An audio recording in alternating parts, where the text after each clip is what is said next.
Welcome back to our channel. Today we bring you a powerful story filled with courage, conspiracy and mystery. The life and death of President Samora Machel, Mozambique's first post-independence leader. Machel was a revolutionary force in Southern Africa, but in 1986 tragedy struck and the plane fell from the sky. Was it just a fatal error or something more sinister? Stick with us as we explore what really happened and why many believe Machel was assassinated. So Samora Machel was born on September 29, 1933 in Chilimbene, Gaza province in southern Mozambique. His childhood was shaped by colonial oppression. At the time, Mozambique was controlled by Portugal. The African citizens had few rights. Machel's father was forced to farm for the Portuguese, and many black families suffered under discriminatory policies. So young Machel didn't originally plan to lead a revolution. He trained as a nurse, but working in a hospital,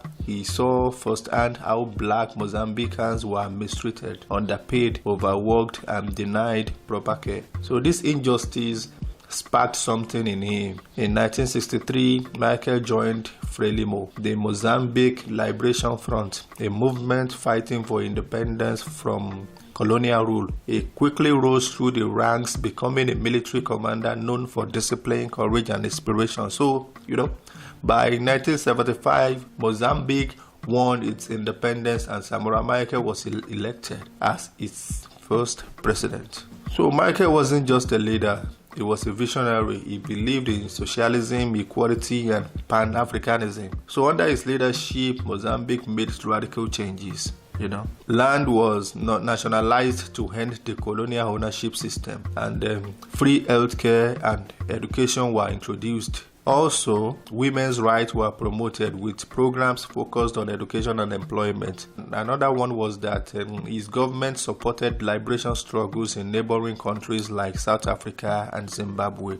So Machel famously supported the African National Congress, ANC, which was fighting apartheid in South Africa. This made him a target for the South African regime, especially the powerful and feared military intelligence. So his speeches became rallying cries. One of his famous lines was, "A luta continua," the struggle continues. So for many Africans, Machel was more than a politician. And as Machel's government strengthened ties with socialist countries like the Soviet Union and Cuba, tensions in the region rose. South Africa under apartheid saw Mozambique as a threat. They feared that Machel's support of liberation movements could destabilize their rule, So to pressure Mozambique, South Africa allegedly supported rebel forces called Renamo. These rebels fought a brutal civil war against Machel's government, destroying schools,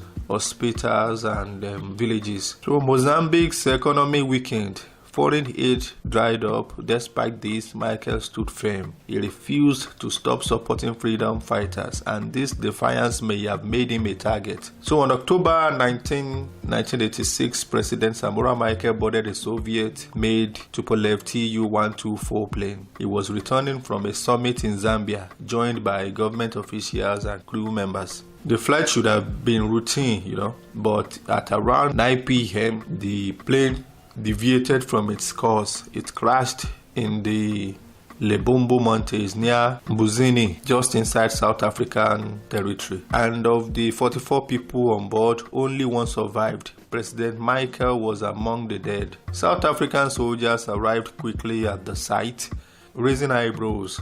Survivors claimed they were asked about Machel's seat and diplomatic materials. Emergency services arrived late, even though South African forces were already there. Was it pilot error or something more? The official report claimed the crew had made a mistake, but skeptics pointed out strange details. That the plane may have been lured off course by a false radio beacon. That also South African intelligence was known for covert operations and sabotage.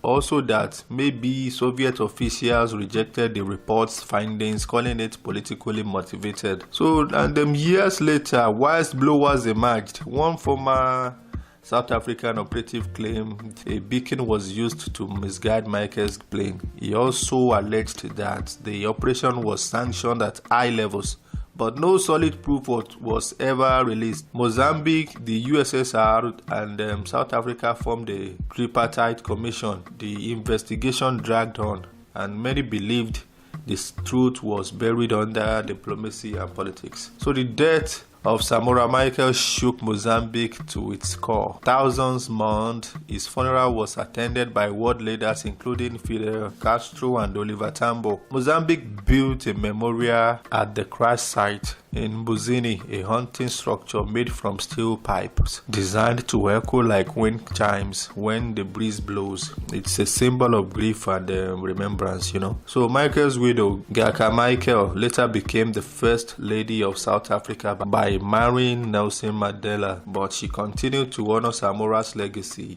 advocating for justice and education in Africa. Samora Machel's story is not just about death, it's about resistance, courage, and the African spirit. Even decades later, young Africans look to him as a symbol of leadership and sacrifice. Schools, streets, and institutions across Mozambique and South Africa bear his name, but questions still linger.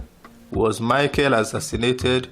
Was the crash orchestrated by forces threatened by his beliefs? The lack of clear answers continues to fuel debate. So thank you for watching. President Samora Machel was more than a man, it was a movement. So to this day, what do you think really happened on October 19, 1986? Was it sabotage or an unfortunate incident?